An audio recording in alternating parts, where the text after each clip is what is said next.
Guess what? Oh. So it's currently 7:20. We'll go into the and then we'll break down around 8:30. And then we'll come back after the Q&A. Thank you for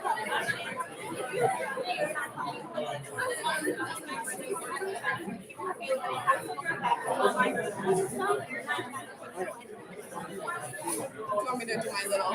Okay. Ready? Assalamualaikum, everyone.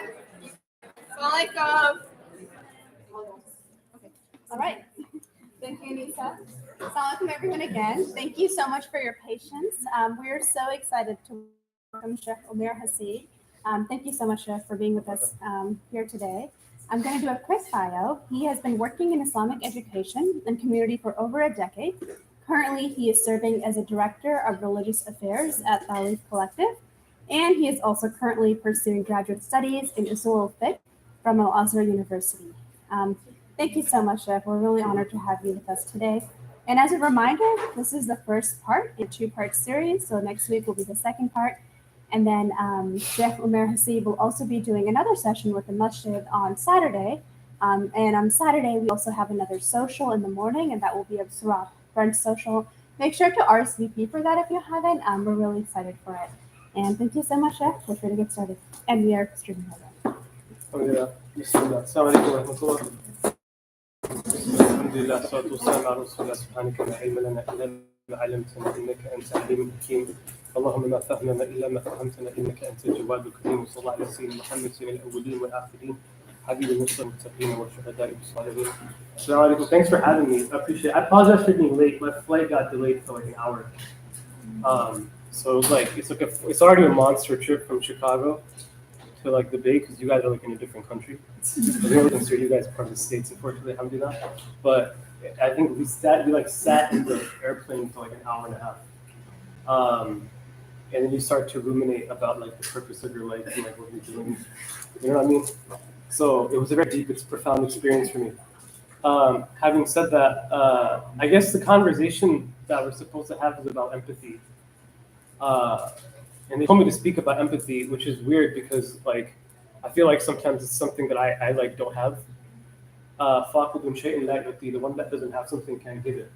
But you know, alhamdulillah that we have a tradition that teaches about things like that. I'm not saying I'm not an empathetic person. I'm saying that it's something that we haven't really defined yet, and sometimes it's really difficult to like engage in, especially when we're in communities that come from a level of privilege. Or we're like from people that have, you know, we come from, alhamdulillah, like things, you know what I'm saying? Like if you, like, I'll give you an example, like it was really tough for me to learn how to be empathetic when I came back to the States, like right before circa 2018-ish is when I like came back. Like, so I was like in Morocco, Mauritania, and then like you come back to America and you hear about like complaints in America. You know what I mean? It's very difficult, and it's almost like an arrogant type of empathy that you develop, because you're like, I've seen stuff, guys. You know what I mean? So it takes a really long time to really recalibrate yourself into what it means to be an empathetic person. So it's a tough conversation to have, and it's definitely a tough subject to really tackle and speak about. But I'll try my best to like maybe open something up about it. There's a, you know, sometimes I think in the public new discourse with like if you guys have heard these buzzwords that we've been hearing about, right? We hear about emotional intelligence. You hear about self-care, like gaslighting, which nobody really knows what it means. Because like I remember my friend sent me one of those things of like these phrases that if you said it, you're gaslighted. Have you seen that? Like these phrases, and I'm like, bro, I've said every single one of these phrases. Like I think I'm saying it right now. Like, am I gaslighting right now? Am I right? So I'm not saying it's not a real thing. What I'm saying is like there's this like very strong terms that we sort of throw around, and we haven't defined collectively yet. And we're being introduced to conversations that our parents haven't been introduced to, and we're being introduced to ideas that traumatized communities only wish they were introduced to, right? Like I used to be a prison chaplain. That was like my first gig coming back. It was a trip. So it was like I came back to the States and my first job was to be a prison chaplain. Like I was a Cook County Correctional Institution in Chicago, Division 10. And I remember being, being in this, like my first day on the job.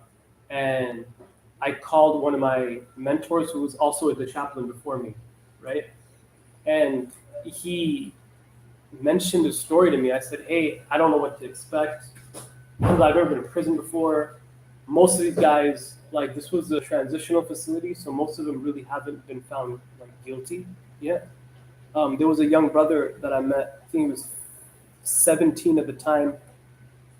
He got convicted of like I think like 50 grams of like pot, and they put him in the transitional facility. Waited till his 18th birthday, tried him as an adult just so they can put him in the system, right? Like you sort of experience it all the time. So when people say that like the complex and the pharaonic structure isn't real, it's real. Like it's real. You just haven't been in it. And you know when people say they haven't done it, they 100% haven't done it. Like they haven't done it. And you only know when you have empathetic experiences with people. So being in these communities and being in these sort of projects, there's only so much head work that we can do to understand and empathize with people who are from different, ethnic backgrounds, people from different socioeconomic parts of the community, people that are maybe marginalized. And people are even marginalized within your own, like the four walls of your own community. I'm not talking about this masjid. I haven't talking about my first day here. But we're talking about these bigger sort of mega communities that we have. You're never going to be able to, you can only do so many statistics and studies and readings and analysis about them. At the end of the day, you have to recognize that you have to have a one-on-one conversation with people. Like you have to build relationships. Once you build relationships with people, then you can gain empathy. That's like the first step of actually building relationships. There's a tradition in that Imam al-Bukhari relates where the Prophet ﷺ, he said, "Ruhan yaltaqiyan yawmayn wa la yara ahadu sahibuhu." That two souls that they travel one day, they come back and they don't see each other as like companions anymore. It's a very like odd hadith. So people that know one another, they travel and then they come back and they don't actually mitigate each other as companions. They don't recognize each other anymore. Abu Bakr Siddiq narrates when he mentioned the hadith, he said this means that prayer or worship would be taken for granted, but most importantly, a takaffur ni'matihi, that people would be ungrateful for the blessings that they have.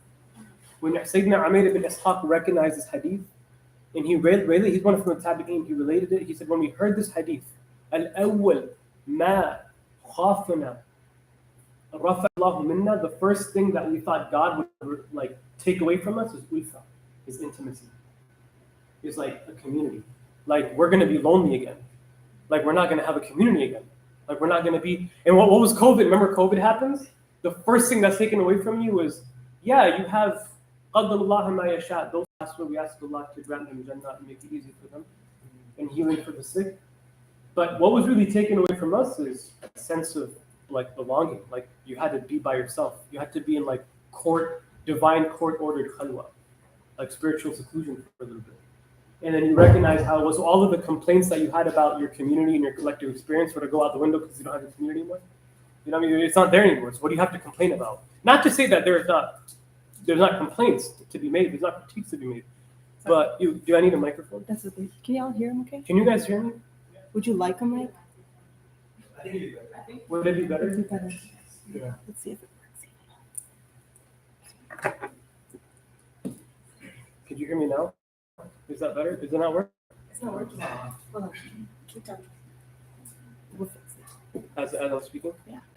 Cool. Can I have a point person in the back just to say if I'm not speaking loud enough?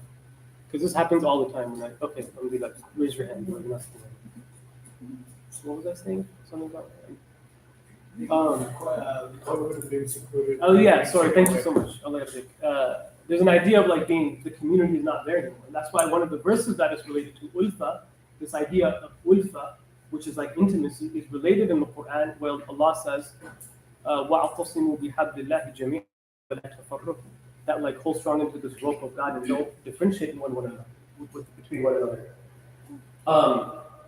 And he says, فَأَذْكُرُوا نِعْمَةُ اللَّهِ عَلَيْكُمْ. So remember the blessing of God upon you. كُنْتُمْ عَدَى, that you were enemies. You had like you had enmity towards one another. فَأَلَّفَ بَيْنَ قُلُوبِكُمْ, and he binded your hearts together. فَأَصْبَحْتُمْ بِنِعْمَتِهِ إِخْوَانًا, and you became like this fraternity. It has this fraternal bond.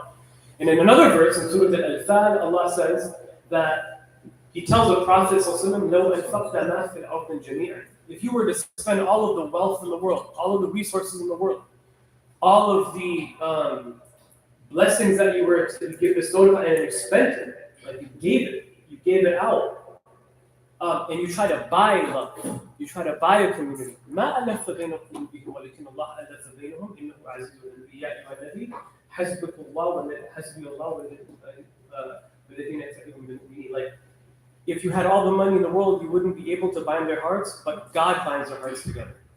Like Allah binds their hearts together. So you could have people that had done such, like, had wronged each other so much, or perceived wronged each other so much, that if you were to pay them money, they wouldn't be friends anymore. Like, that relationship is burnt, that bridge is burnt. But Allah is the one that binds people's hearts together. So the first process of when we talk about empathy, we begin with this idea of ulfa or ta'lif, which means to bind two things together. Right? Like, you know what a mu'allif is? A mu'allif al-kitab? A mu'allif is an author. A mu'allif is an author. That in mu'allif, like anytime you read an Arabic book, they'll say mu'allif. Because what does a mu'allif do? A mu'allif is somebody that binds pages together. He binds the book together. And a mu'allaf is those who have been bound together. They have been already bound together. This process of ulfa, and it also means, like, alf means 1,000. It means 1,000 things. Alf is the highest number Arabs had, right? They never had million, billion, they never had that before. They had alf. How do you say 100,000? Alf with alf.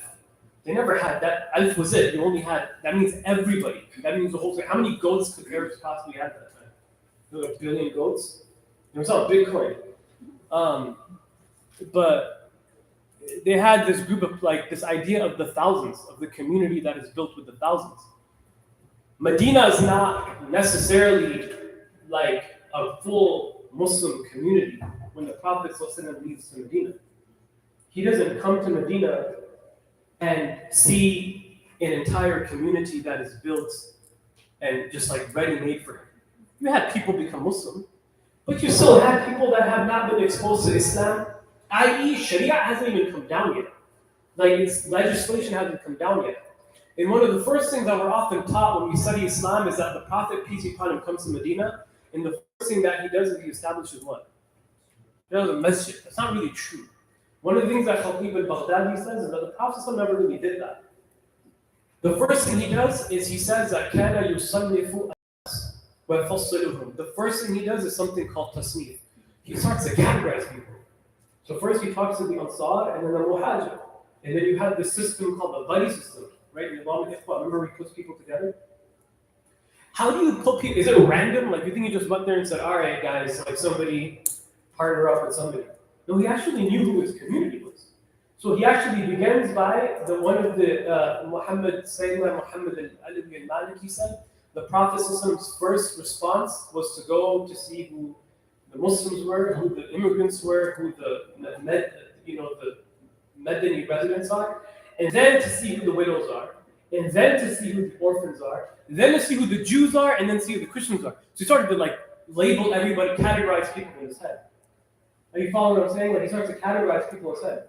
He comes towards a group of people that, if you look at old Ottoman pictures, like when the Ottomans ruled the Haramain, you would see these people that are in front of the Haram with, like, spears, and you have black turbans, and you have black, a black, like, robe.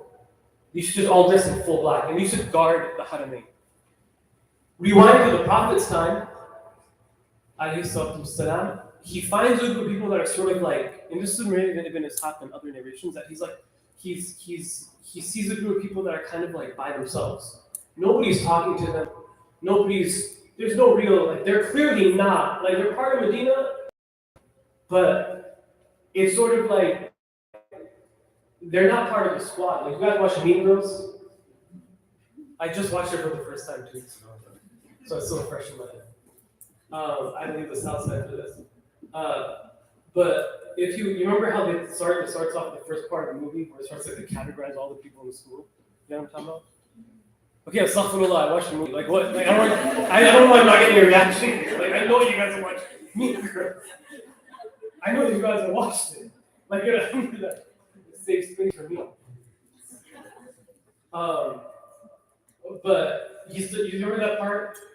The thing about it is like there's this group of people that are sort of like the outcasts, right? And Habib Sallallahu goes to them. He says like, why are you guys not part of the? Why are you not part of the demographic? Why are you not part of that in Medina? And they said, Ya Rasulullah, nahnu mahsurun man ya Rasulullah. Like we're people who are given the short end of the stick, and we're like nobody really wants us. It turns out that there are a group of people called the Mukhannith. They were hermaphrodites. So, like they were, it's in Hanafi fiqh. If you read it, it's called Mukhannith.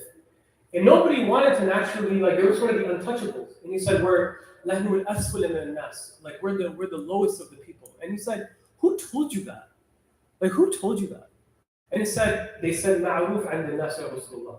Like it's known amongst everybody. Like it's known amongst everybody. Like who wants to hang out with us? He said, is that what they tell you? He said, yeah. He said, no, from this day on, nobody enters the two harams except with your permission. Nobody enters the two harams except with your permission. Alayhi afdalu salatu wassalam. So you talk about empathy. Whew. You gotta really leave off your comfort. You gotta get out of your comfort zone. And how much you agitate the entire community by saying like, if this is what the status quo is, that people that are born with a certain condition that you or me may not deem normal, then we're going to give them the highest rank that you don't enter the Rawdah of the Prophet. You don't enter paradise without their permission first. You don't enter the garden without their permission first. That's like that first step of empathy. You cannot attain empathy or even talk about empathy if you're just stuck in this comfort zone that you created for yourself where everybody thinks like you, looks like you, talks like you, unless you go out and actually agitate yourself. You actually have empathy for your own surroundings. And you have empathy for yourself. And ask yourself like, well, I'm like, and if I'm going to be really honest with you, where are we in this conversation? We have just been okay with ethnic like communities coming together, and apparently like now it's cool. Like now it's okay. Like there was actually a time where mosques were, at least I'm from Chicago. In Chicago, like mosques are still to this day named from like ethnocentric. Right? This is the such and such mosque, right? And it's like everybody comes together. We need like a tokenistic Pakistani board member or something, or like we need like Bangladeshi representation. And it's like because we're not used to, you know what I'm saying? We're not used to that. Let alone you want to talk about marriages. Like we just did the thing of like marrying outside of our ethnic communities, right? Like languages, and we never think about how asinine this conversation is. How crazy it is. Like, is this really where we're at when we're talking? Like, how can we be a community that talks about empathy, but we still have these parasites that are still plaguing our community? Like, they're still there, and we're talking about empathy. Let alone, like, talking about the people that the Prophet is actually engaging, which are people that are outwardly the most degraded forms of, like, degraded members of the community. Like, nobody wants to talk about them. We're not even there yet. How are we going to get here? Like, how are we going to get there? So the first conversation when we talk about having communities that are prophetically empathetic is breaking out of your comfort zone.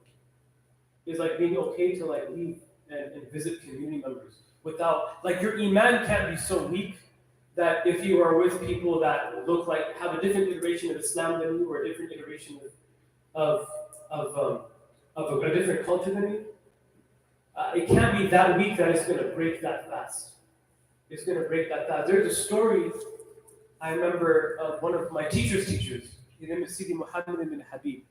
He was an incredibly important scholar from the city of Meknes in Morocco. And there was a man that he actually had he needed a driver. He couldn't drive. He was really old at that time.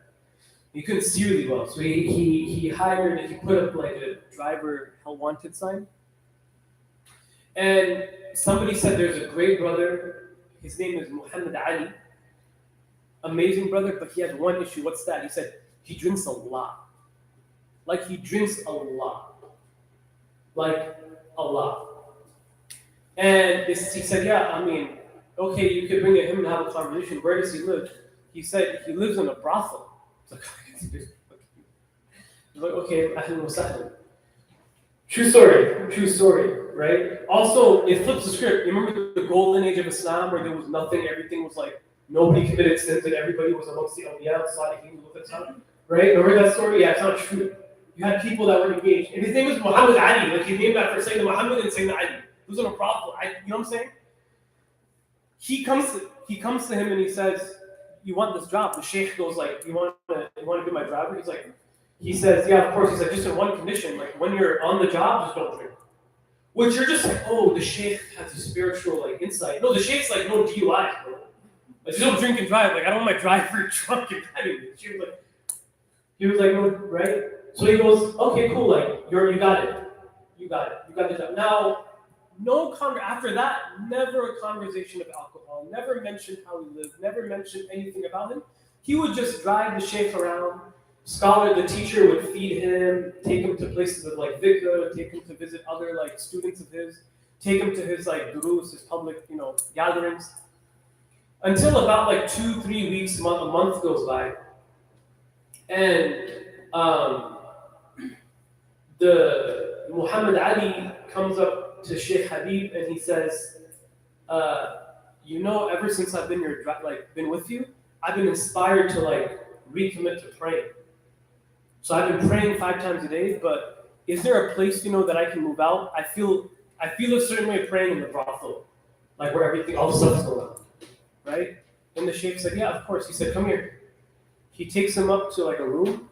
He opens the door, and there's a fully furnished room with a sajjada pointed towards the qibla. He said, this is your room. I knew you were going to move in at some point. I was just waiting when you're going to ask. He's like, the day you got the job, I already set up a room for you. But shoot, right? He's already, meaning that the nature of like empathy is to not see people treat people of where they're at, but always look at them as their highest potential. Always look at them as like, you're actually saying, and that's why there are 2 hadith. The Prophet ﷺ, he said, I was commanded to speak to people where they're at. But then he said, what? But beware of the foresight of the believer. The insight of the believer, they see with the sight of God. They see with the sight of God.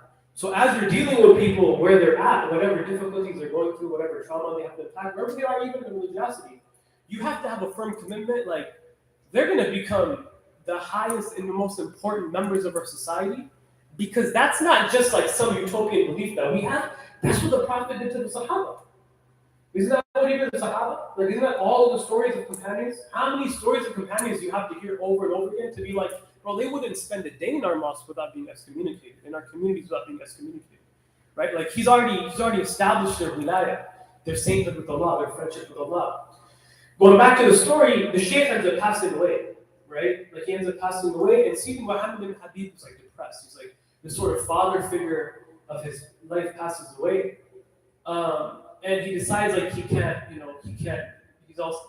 want to live in this place. Everything here reminds him of his teacher, so he wants to move. And he looks at a job opportunity in Jeddah, right? In Jeddah, present-day Saudi Arabia. And somebody's like, yeah, there's somebody over there that needs a they need a driver. And he goes there, he gets to the address, opens the door, and it's none other than the one that was hiring was Shaykh Abdul Mashhur al-Haddad, which is one of the most important scholars that comes out of Saudi Arabia. So the Shaykh takes him to the other Shaykh, right? Just out of sincerity of the believer. Meaning that when you build a community of empathy, you've established that the price of admission is not perfection, the price of admission is sincerity. The price of admission is not perfection. The price of admission is sincerity, right? It's like the story of Sayyidina Abu Dharr al-Ghifari. He comes out of the mosque one day and he sees a messenger of God like getting ready for his walk, but nobody's with him. So he sort of has this inkling of like, I'm gonna catch the Prophet alone. Maybe I should just like tag along in the walk. But he's really shy. He doesn't. You guys know the feeling. It's like, should I ask? Should I not ask? Right, Prophet. The Prophet says, "Ya Abu Dharr, hal talhiqni bi mashi fil layl?" Like, you want to join me in this walk tonight? Like, you want to come to me? You want to go for a walk? And they're like, yeah, okay. So he's going for a walk with the Prophet, daily walk, right? And then the Prophet, they get to like a part of sort of the outskirts of Medina. He says, can you wait here for a second? I'm just going to go deal with an affair behind us. Like, I'm going to go over there real quick, but just wait here, don't move. He goes behind this rock.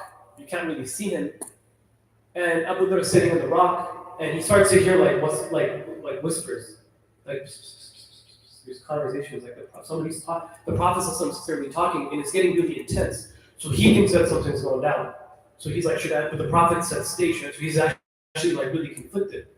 Finally, the Messenger of Allah comes back, and he said, the Prophet and Abu Dharr says, Ya Rasulullah, who are you talking to? He says, Ya Abu Dharr. He said, oh Abu Dharr. He said, قَدْ جَاءَنِي Jibreel. Gabriel came to me today. Behind it, I was talking to Gabriel. He said, and do you know what he revealed to me?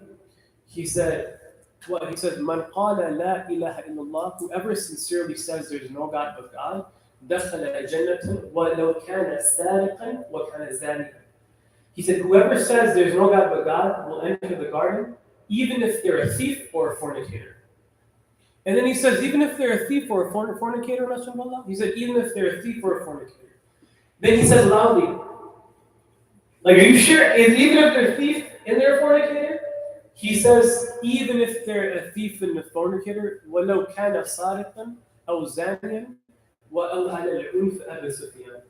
That even if Abu Dharr, like, even if they're a thief or a fornicator, and even if you, Abu Dharr, don't like it. Like, even if you don't like it, they're going to enter the garden. Even if you don't like it, they're going to enter the garden. What's the point of this hadith? Is it saying like, oh my God, fornication and theft is halal? Like, it's not the point of it. It's not what it's saying at all. What it's saying is, whether we like it or not, you don't get to choose who comes to this faith. You don't get to choose who comes to the garden. Allah chooses who gets to come to the garden. And whether you like it, or whether I like it, or whoever else, Tom, Dick, or Abdullah, or anybody in between, that's it. Like, they're part of your community now. You got to deal with it. And you got to deal with them like the Prophet ﷺ dealt with them. And that's having a level of empathy with people. So how does that mean? What do we take from this in our like generation, in our time? There's a story that one of our teachers, it's a famous story from Dar al-Ifta, which is a place of fatwa in Egypt, at Al-Azhar. There was a first-year student that was doing his apprenticeship. Like, we do like residency, like you do a medical residency. When we're done with like Alamiya, we do like residency with our teachers, right? That means like you sit with them and you write fatwa with them, and they like overlook what you're doing and then yell at you. So there was a senior scholar, and there was a younger recent graduate who was doing his apprenticeship with a teacher. And he says to him, and they're in the like first day, a woman comes, she's dressed up in full niqab, and she comes to the shaykh, and she says, Sadiqati waqat ala shay, like, my friend got into some funny business. Meaning, old girl, you know what I mean? You guys know what I mean, right? Should you want me to be more like graphic? Somebody got in some trouble and got pregnant, right? It's an actual story. I didn't make the story up. It's a real story. And the sheikh, the elder sheikh, what is he saying? He began with saying, كيف صحتها? Like, how's her health? هل الوالد يعرف شيء? Does the father know anything? He says, is she with her family? What does her family know? هل لها تأمين? Does she have insurance? Like, he's starting asking all these like questions. The young student is what? Like, like he's starting boiling up. He's like, Quran and Sunnah, like, Jesus, where's the stones, right? Like, where's the rocks at? Like, somebody's gonna throw something at the sister, you know what I mean? And he's livid, like you can see him livid. But the sheikh is super calm. He's asking her questions of like, here's my number. This is a sheikh. He starts referring her to other, like, OBGYNs. And you should talk to this person, you should have this person, inshallah ta'ala. come to me next week. We're gonna take care of this. Marhaban ahlan wa sahlan. Right? Sister starts to weep and starts to cry, and she like almost starts to embrace the sheikh, like give him a hug, and he's like, well, like, you know what I'm saying? She's like, so, you know, this is how it started. Like, he sort of, he's like, oh, okay, no wonder. I'm joking, but yeah, you guys are not ready for the Friday talk, man. If you got, so she leaves. The young students like, Sheikh, what's going on? Like, this is like kaba'ir, it's haram, mutlaq, like this is qadf, straight up, we need to do the had punishment, all of that stuff. Sheikh looks at the student and says, Anta mubtadi'? He's like, first day on the job? He goes, first day on the job. And he's like, yeah. He said, look, the ink that you deal with, the ink that you deal with, the ink that you deal with is black and cold. The ink that I deal with is red and hot. So cold-blooded statement. The ink that I gotta deal with is red. I mean, we're dealing with the human experience. We're dealing with the human experience. And if you're not approaching a healthy, like, one of the trickiest parts is like we have all these hadith about the end of time. Holding on to faith will be like holding on to hot coal. If there's a time to hold on to 1/10 of your faith, you'll be saved. Like, what did we think it looks like? Like, what did you think it's gonna look like? You thought it was all gonna be like, mashallah, Salah ad-Din's army? Like everybody's gonna be down? No, it was gonna be people with serious issues, confusion, theological issues, questions.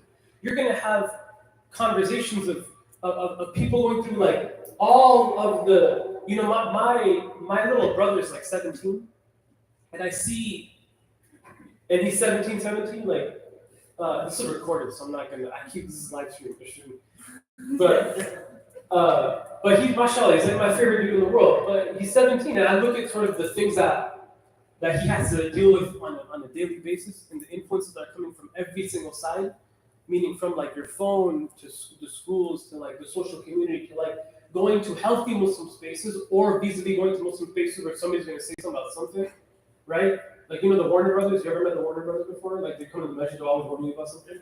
They're called the Warner Brothers. They're always warning you about something. It's like, oh, okay, that'll be that. But like, you don't know where they're going to be and sort of where he's going to land his question. I'm like, man, if I had to deal with like half of that, I don't know where I would be. Like, I know I wouldn't be on a plane going to the middle of the world to study deen. Like, I don't know where I would be. You know what I mean? Because you look at all of these different things. Like, we have to be very, and that's why they say a Sufi ibn waqtihi, that the Sufi is the son of the daughter of when they live, of the time in which they live. That they're actually aware of like what's actually going on. Like, how do we reconcile and create communities of empathy, right? And the first step, and I know this is a 2-part series, but am I good for time? How many minutes do I got? I have 20 minutes left? I have for 20 more minutes? I gotta think of something real fast. I'm joking. But I think one takeaway until you get to the next conversation is there's two things that you take away from empathy. The first one is you can't have empathy for others if you don't have empathy for yourself. Like, if you're not real about how you're feeling, and you're not in touch with the things that you're going through, your level of faith, you don't have to wear the costume and pretend to be somebody that you're not. If you're actually honest and you can look in the mirror, that's why the Messenger of Allah said, a believer is the what? The mirror to their believer. Because you can see the good, but you can actually recognize some of the craters in those things. You could recognize some of the flaws. The first thing is having empathy with yourself. The second thing is to create environments where when you speak and when you talk and when you engage and when you live, you're almost radically merciful and radically aware of the people that are around you. As for the first one, there's a hadith of the Messenger of Allah where Amr ibn As, radiallahu anhu, he is with the companions and they're outside of a khayma, like a tent. They're sleeping in a tent. And they wake up for the Fajr prayer, and he's in a state of what's called janaba, right? Meaning he's not ritually pure. He's not in a state where you could pray. But he prays the morning prayer anyways. Is this halal or haram? Jaz wa la? Is it permissible or not? If you're in a state of major ritualistic impurity, right? Can you pray or not? You can't pray. You have to do what? You have to make ghusl. We've established this, right? We've all known this. Some of the companions, they go, how they knew about this, I don't know. But they go to the Messenger of Allah and they sort of like snitch. Ya Rasulullah, qad salla Amr ibn As subhan fa kana junub. He said Amr ibn As prayed and he was in a state of major like impurity. So the Prophet calls Sayyidina Amr ibn As and he says, Ya Amr. He's like, oh Amr. He's like, is this true? Like, did you really do this? He said, oh Messenger of Allah, kanat layla bariba. It was a cold night. It was a cold night. You know, in Arabia, in the desert, it's really, really cold. He said it was a really cold night. فَشَفَقْتُ لِنَفْسِي. And I had empathy for myself. And he said, and I remembered, فَذَكَّرْتُ لَمَّا قَالَ اللَّهُ تَعَالَى وَلَا تَقْتِلُوا أَنفُسِكُمْ. I remember when Allah said, don't hurt yourselves. Don't kill yourselves. So then I just didn't want to hurt myself, so I just prayed. You know what that was? What do you think what the Prophet's response was? What do you think was the Prophet's response? What do you think he said to that? What did he say? فَضَحَكَ رَسُولُ اللَّهِ. He just laughed at it. And they went around. Meaning, he knew what he did, and the Prophet knew what happened, right? It's all good, man, inshallah. Like, you know what I mean? Like, he was like, right? Like, he was like, okay, like, he's like, I get it. Like, I get it. Right? Most of us are so, this is one of the things that one of our teachers had said, rigidity breeds hypocrisy. Rigidity breeds hypocrisy. Does this not, what does this mean?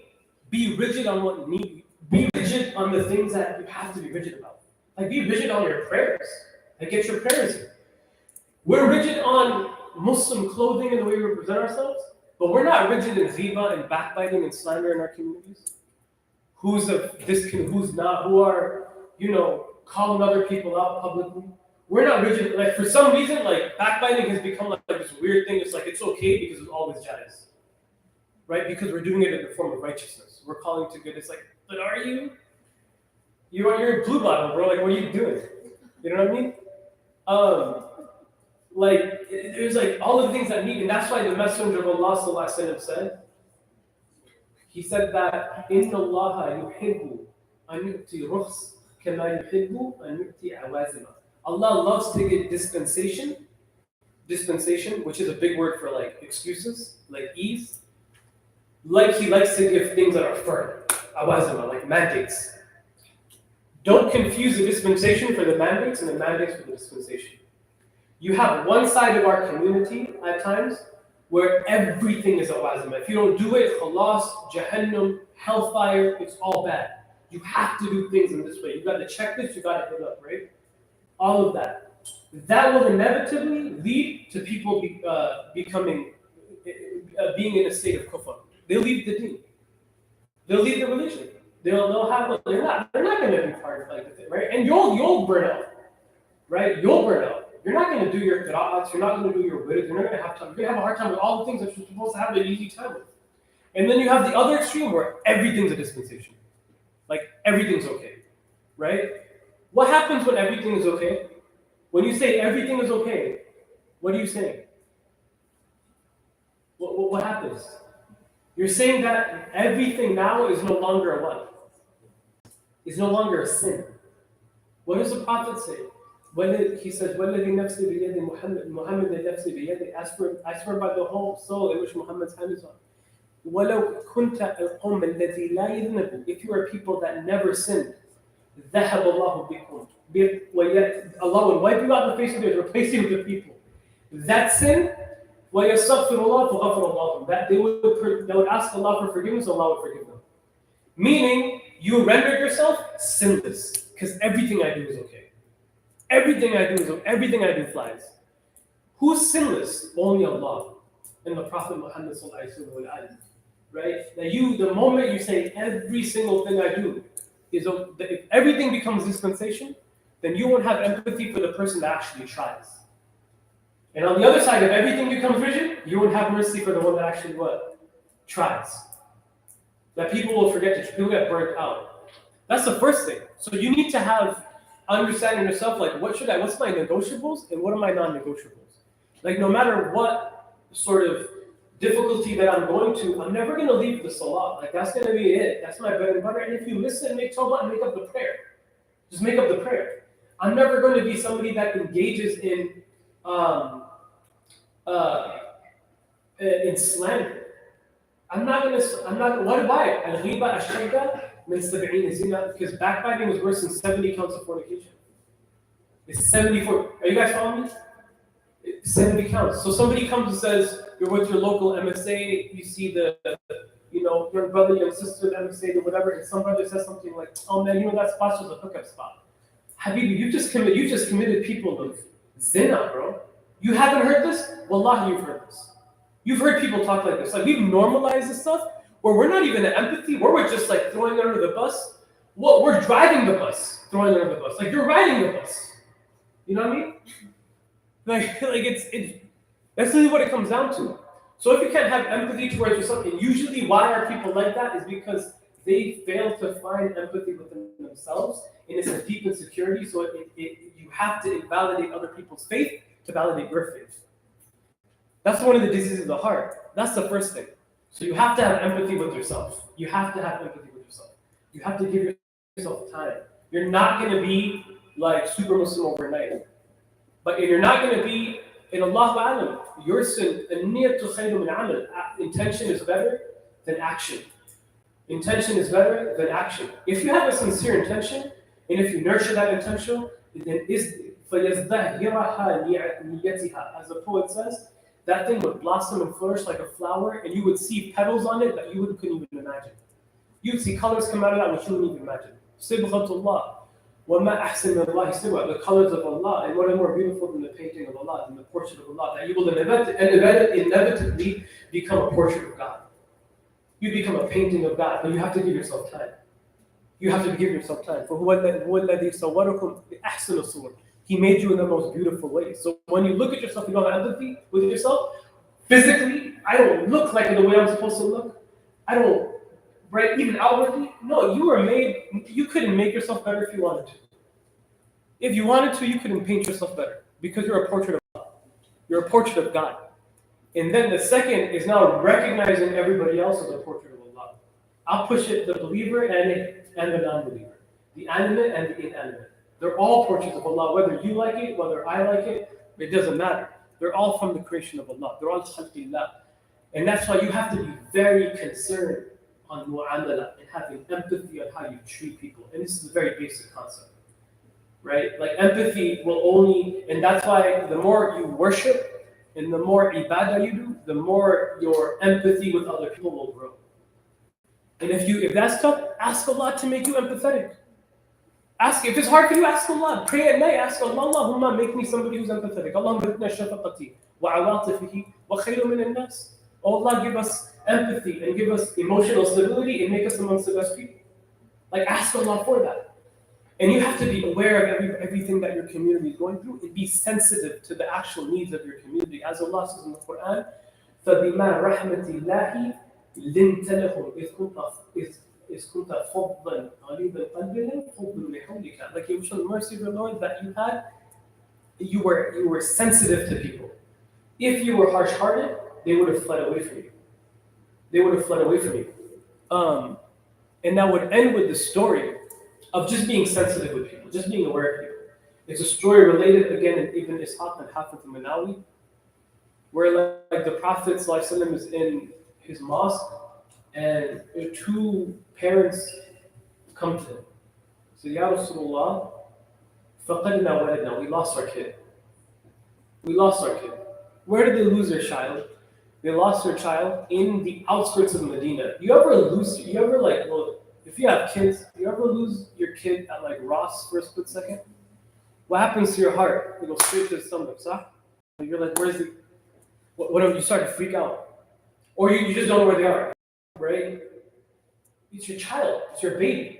Imagine they've lost them in the outskirts of the deserts of Medina, where there's nomads, there's tribal warfare, right? There are thieves, and there's like stories of jinn just abducting children. Like this is actually like Arabia's tough. This is the Arabian desert.